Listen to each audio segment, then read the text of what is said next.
നമസ്തേ. പ്രപഞ്ചത്തിന് മുൻപുള്ള അവസ്ഥ എന്തായിരുന്നു എന്നുള്ളതായിരുന്നല്ലോ നമ്മുടെ ചിന്താവിഷയം. അല്ലെങ്കിൽ ഗുരു ഈ ദർശനമാലയിലെ അധ്യാരോപ ദർശനത്തിൽ കൂടി ആളുകളെ എങ്ങോട്ടാ കൂട്ടിക്കൊണ്ടു പോകുന്നത്? പ്രകൃതിയിലേക്ക് പോവുകയാണ്. പണ്ടത്തെ കാര്യത്തിലേക്ക് പോവുകയാണ്. നോക്കൂ, എത്ര ആഴത്തിലാണ് ഗുരുക്കന്മാര് അവരുടെ സത്യദർശനത്തിന്റെ ഗാഠത അല്ലെങ്കിൽ അതിൻ്റെ ഒരു ഗംഭീര്യമെന്ന് ഇത് പഠിക്കാതെ എങ്ങനെയാ മനസ്സിലാവുക? പണ്ടത്തെ അവസ്ഥയിലേക്ക് നമ്മളുടെ ഒരു ദൃഷ്ടിയെ കൊണ്ടുപോവുകയാണ്. ഫ്ലാഷ് ബാക്ക് എന്ന് പറയുന്നത് പോലെ അങ്ങോട്ട് തിരിഞ്ഞു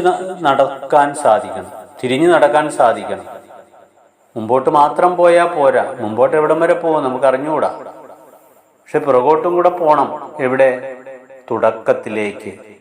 ഞാനാര്, എവിടെ നിന്ന് വന്നു, എങ്ങോട്ട് പോകുന്നു, ഇതൊക്കെ വേണം. എങ്ങോട്ട് പോകുന്നു എന്നുള്ളത് വേണം. പക്ഷെ ഞാൻ ആരാണ്, എവിടെ നിന്ന് വന്നതെന്നുള്ളത് അറിഞ്ഞിട്ട് വേണം എങ്ങോട്ട് പോകുന്നു എന്നറിയാം. ഇപ്പൊ പഴയ കാര്യങ്ങൾ അറിഞ്ഞാൽ ഭാവിയിലെ കാര്യങ്ങൾ അറിയപ്പെട്ടതായിട്ട് തീരും. ഞാൻ എവിടെ നിന്നാണ് വന്നതെന്ന് അറിഞ്ഞാൽ പോകുന്നതും അങ്ങോട്ട് തന്നെയാണെന്ന് മനസ്സിലാക്കാൻ പിന്നെ വേറൊരു എഫേർട്ടിന്റെ ആവശ്യമില്ല. നമ്മളെ അങ്ങോട്ട് തിരിച്ചു നടത്തുകയാണ്.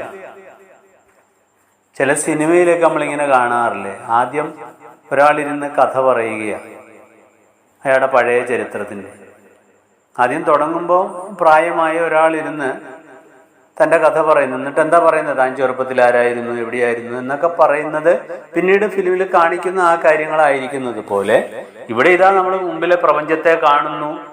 ഇവിടെ പല സംവിധാനങ്ങളും രൂപപ്പെടുത്തി വെച്ചിരിക്കുന്നു. ഇതൊക്കെ ആര് രൂപപ്പെടുത്തി? ആരിത് സൃഷ്ടിച്ചു വെച്ചു?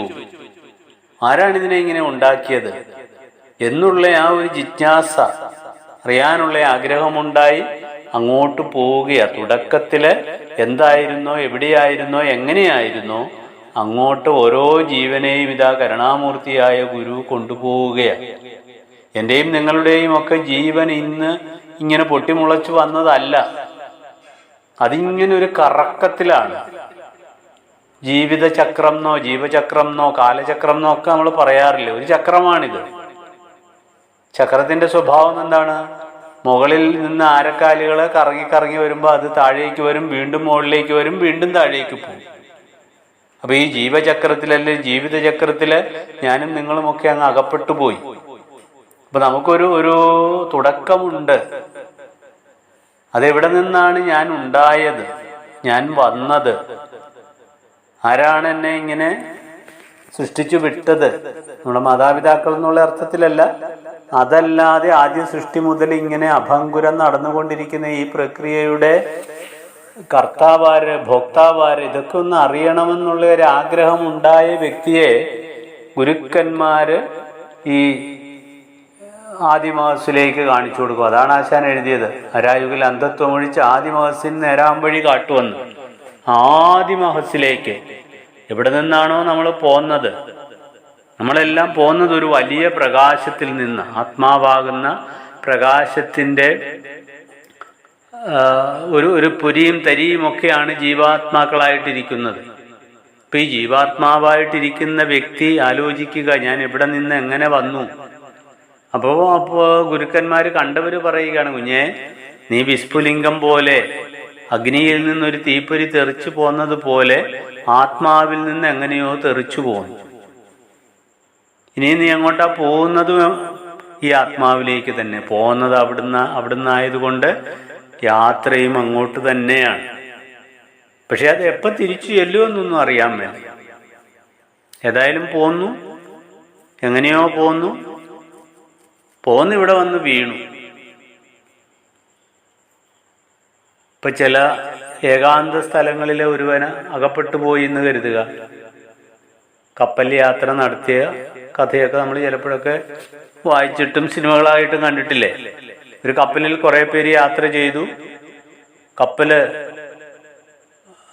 ഒന്നെങ്കിൽ കള്ളന്മാര് പിടിച്ചെടുത്തു, അല്ലെങ്കിൽ എന്തെങ്കിലും ഒരു ഷെയ്ക്കുണ്ടായി കപ്പല് മുങ്ങാൻ തുടങ്ങിയപ്പോൾ ആളുകൾ അതിലേക്ക് നീന്തി. ഒരാള് ഒരു ജനവാസമില്ലാത്ത സ്ഥലത്ത് ചെല്ലുന്നു.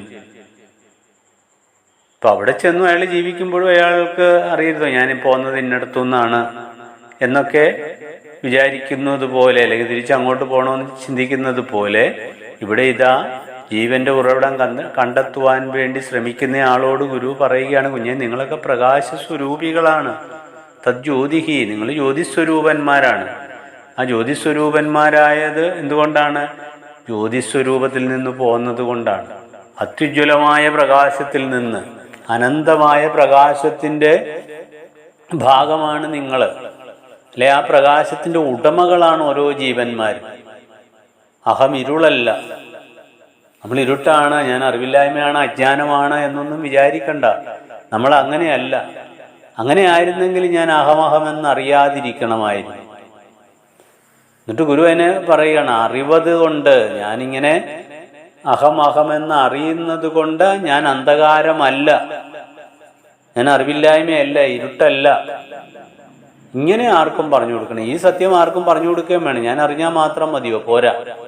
ഗുരുദേവൻ ഇത് അറിഞ്ഞു, ഗുരുദേവൻ അറിഞ്ഞിട്ട് മിണ്ടാതിരിക്കുകയാണോ ചെയ്തല്ല.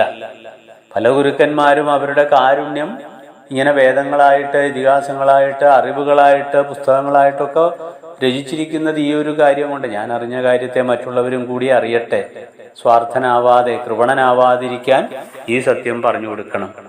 അപ്പൊ അത്യുജ്വലമായ പ്രകാശം, ആ നേരാം വഴിയിലേക്കുള്ള യാത്രയിലാണ് നമ്മൾ ഓരോരുത്തരും. ആദിമഹസ്സിന്റെ ആ ആദിമഹസ്സിലേക്കാണ് ഗുരു നമ്മളെ ഇപ്പോൾ കൂട്ടിക്കൊണ്ടു പോകുന്നത്. ആദിമമായ പ്രകാശം, എല്ലാറ്റിനും ആധാരമായി നിൽക്കുന്ന പ്രകാശം, ഒരു പരമാണുവിനെ പോലും സ്ഫുരിപ്പിക്കുന്ന, ഒരു അമീബയുടെ ഉള്ളിൽ പോലും ഇരുന്ന് വർത്തിച്ചുകൊണ്ടിരിക്കുന്ന ആ ഒരു ബോധ ചൈതന്യം, അത് തന്നെയാണ് ആകാശത്തിലും ആനയിലുമുള്ളത്. ഏറ്റവും ചെറിയ അമീബയിൽ എന്താണോ ഇരിക്കുന്നത് അതേ ചൈതന്യം തന്നെയാണ് ആനയിലിരിക്കുന്നത്. ജീവന് വലിപ്പ വ്യത്യാസമൊന്നുമില്ല. ആനയുടെ ഉള്ളിലിരിക്കുന്ന ജീവൻ അങ്ങ് ടൺ കണക്കിനുള്ള ജീവനാണ്. ചെറിയ ഒരു ജീവിയുടെ, ഒരു ചെറിയ മാനത്തുകണിയുടെ ഉള്ളിലിരിക്കുന്നത് ഏറ്റവും ചെറുതായിട്ടുള്ള ഒരു ജീവനാണ് എന്ന് വിചാരിക്കേണ്ട. അതിനങ്ങനെ വലിപ്പ വ്യത്യാസമൊന്നും ഇല്ല. അത്രമാത്രം അത്യുജ്വലമായ കാര്യമാണ്. ഇപ്പോൾ വലിയ ഒരു സിസ്റ്റം നടത്തുന്നത് അതിൻ്റെ പിന്നിലുള്ള ചെറിയൊരു ബാറ്ററി ആയിരിക്കില്ലേ? അപ്പം ആ ബാറ്ററി ചെറുതാണെന്നും പറഞ്ഞ് അതിൻ്റെ പ്രവർത്തനത്തിന് ഒരു കുറവും വരുന്നില്ല. അതേപോലെ ചെറിയതിലും വലുതിലുമൊക്കെ ഇരിക്കുന്നത്, വലുതും ചെറുതും നടുമധ്യവുമായി അലയറ്റുയരുന്ന ചിദംബരമാണത്. അത് ഏറ്റവും അണുവിൽ വെച്ച അണുവായ ദേവനാണ്. അതുതന്നെയാണ് വലുതിൽ വച്ചു വലുതായും ഇരിക്കുന്നത്. ഇതിനെയൊക്കെ കാണിച്ചു തരുന്ന ഒരു മഹാപ്രഭുവാണ് നമ്മളോട് പറയുന്നത്, ഇതാ നിങ്ങളെ ഞാൻ കൊണ്ടുപോകാം. എവിടേക്ക്?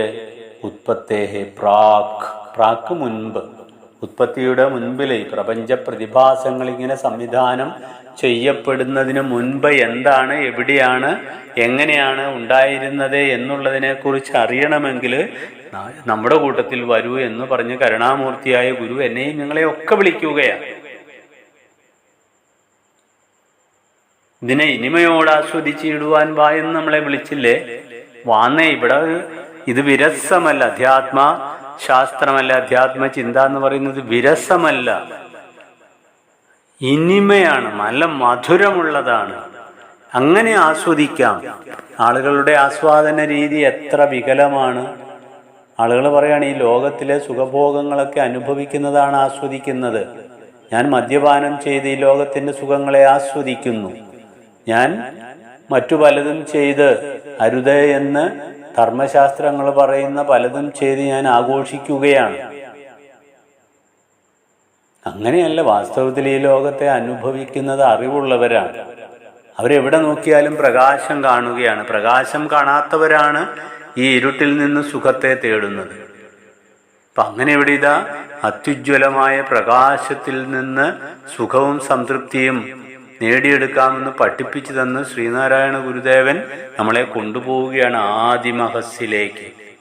അങ്ങനെ ആരാണോ അന്ധത്വമൊഴിച്ച് ആദിമഹസ്സിലേക്കുള്ള നേരാം വഴി കാട്ടുന്നത്, അങ്ങനെയുള്ളയാളാണ്, പ്രകാശം തന്നെയായിട്ട് തീർന്നയാളാണ്.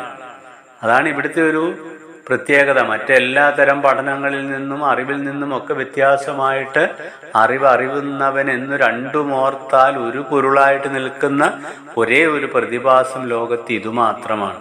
അതിനെ സാക്ഷാത്കരിച്ച മഹാപ്രഭുവാണ് ഗുരുദേവൻ. ആ ഗുരുദേവനാണ് നമ്മളോട് പറയുന്നത്, വാ, നിങ്ങളൊക്കെ വാ, ഞാൻ കൊണ്ടാക്കാമെന്നേ. ഞാൻ അവിടെ പോയിട്ട് വരിക. കരുണാമയനായ ഗുരുവിൻ്റെ ആ ഒരു സ്നേഹപൂർണമായ വിളി നമ്മൾ കേൾക്കുന്നുണ്ടോ? ഞാനവിടെ പോയിട്ട് വരികയാണ്, ഞാനത് അനുഭവിച്ചിട്ട് വരികയാണ്. അവിടെ ഇഷ്ടം പോലെ ആളുകൾക്ക് ഇരിക്കാനുള്ള സൗകര്യമുണ്ട്, സംവിധാനമുണ്ട്. എത്ര പേര് എന്നാലും കുഴപ്പമില്ല. അവിടെ അധികമാരുമില്ല, പങ്കാരും പറ്റുവാനൊന്നും അവിടെ ഇല്ല. ഇഷ്ടം പോലെ കിടക്കുകയുമാണ്. എല്ലാവർക്കും കൂടി ഒരുമിച്ച് അനുഭവിക്കാം എന്ന് പറഞ്ഞ് നമ്മളെയൊക്കെ ആ വലിയ സാഗരത്തിൻ്റെ, ആത്മസാഗരത്തിൻ്റെ സമീപത്തേക്ക് കൊണ്ടുപോവാൻ ശ്രമിക്കുന്ന ഗുരുവിൻ്റെ പിറകെ നമുക്കും ഒന്ന് പോയി നോക്കാം. നന്ദി.